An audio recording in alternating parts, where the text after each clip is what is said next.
सोचिए अगर आपकी पूरी साल की मेहनत एक ही दिन में बर्बाद हो जाए और आपके पास खाने तक के पैसे न बचे तो क्या करेंगे आप। आज की स्टोरी एक ऐसे ही किसान की है जिसने अपनी पूरी फसल खराब होने के बाद सीधे भगवान को चिट्ठी लिख दी। नमस्कार दोस्तों, आज हम क्लास 10th का इंग्लिश का chapter number 1 a letter to God को स्टोरी के जैसे समझेंगे। इस स्टोरी का मेन कैरेक्टर है लेंचो। लेंचो एक गरीब लेकिन बहुत ही मेहनती किसान था। वह अपने परिवार के साथ एक छोटी सी पहाड़ी के ऊपर बने घर में रहता था। उसका घर खेतों के पास था और उसकी पूरी जिंदगी उसकी फसल पर डिपेंड करती थी। अगर फसल अच्छी होती तो उसका परिवार आराम से रहता, अगर फसल खराब हो जाती तो उसके परिवार को भूखा ही रहना पड़ सकता था। एक दिन लेंचो अपने खेतों की तरफ देख रहा था।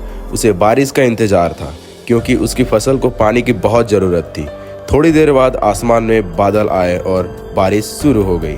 लेंचो बहुत खुश हो गया। वह बारिश को देखकर बोला कि यह बारिश उसकी फसल के लिए बहुत अच्छी है। उसे पूरा विश्वास था कि अब उसकी फसल बहुत अच्छी होगी। लेकिन लेंचो को बिल्कुल भी अंदाजा नहीं था कि आगे क्या होने वाला है। थोड़ी ही देर में बारिश तेज बर्फ के टुकड़ों की बारिश में बदल गई।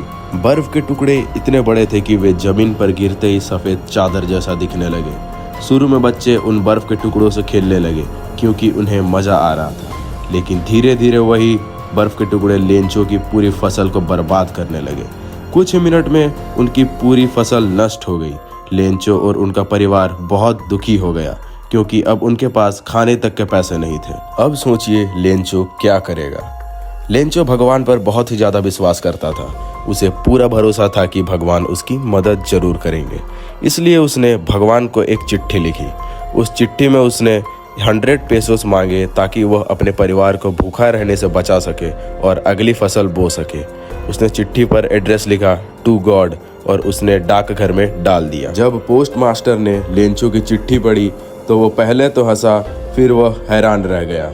उसने लेंचो का भगवान पर विश्वास देखकर बहुत अच्छा लगा। उसने सोचा कि उसे लेंचो की मदद करनी चाहिए ताकि उसका विश्वास भगवान पर हमेशा बना रहे। इसलिए उसने पोस्ट ऑफिस में अपने साथियों से पैसे इकट्ठा किए। उसने खुद भी कुछ पैसे दिए पर फिर भी वह पूरे 100 पेसोस इकट्ठा नहीं कर पाया।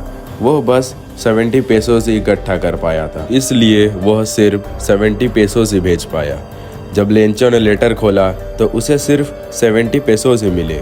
उसे बिल्कुल भी शक नहीं हुआ कि भगवान ने पैसे भेजे हैं, लेकिन उसे लगा कि डाकघर के कर्मचारियों ने उसके पैसे चुरा लिए हैं। इसलिए उसने भगवान को फिर से दूसरी चिट्ठी लिखी।